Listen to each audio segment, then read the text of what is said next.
se spomnite, ko sem v testu dizelske Giulie rekel, da je s črno notranjostjo preveč dolgočasna? Ne? Evo, tukaj. Razumem, da so s črno barvo želeli poudariti športnost, ampak je te črnine toliko, da se potem linije kar nekako izgubijo. Zdaj pa poglejte tole. Noro, tale rdeča je zakon, sem vedel, da je prejšnji nekaj manjkalo.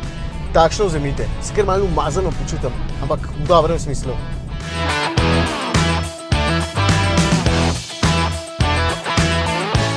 Ja, zunaj je spet bolj zadržana v tej srebrni barvi, je pa tole različica Veloce. Ne z agresivnim turbobencinerjem, pod pokrovom te se vrti turbodizel 154 kW moči oziroma 210 konjički in pogon je štirikolesni. Veloce je tudi bolj pritisnjena k tlom, še bolj nabita in zato deluje bolj nastopaško.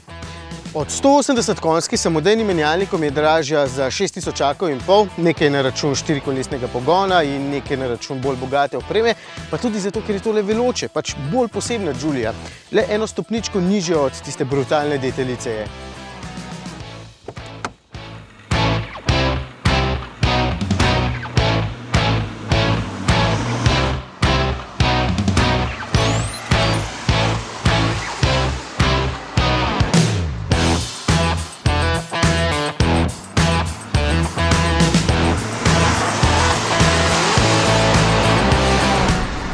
Vozniško je seveda fantastična, ker je že navadna. Podkrmiljenja praktično ni, pospeševanja so silovita, ker je trakcija vedno optimalna, zaradi štirikolesnega pogona ni nič bolj okorna, dobrih 6 sekund do stotice pa pomeni, da je seveda dovolj hitra.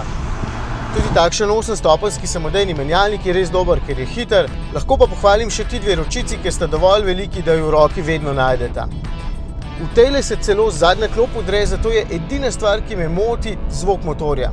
Dizel je tudi v tem primeru preglasen in malce pokvari vse splošno zelo dober občutek. Ja, zato pa je Veloce na voljo tudi s turbobencinerjem.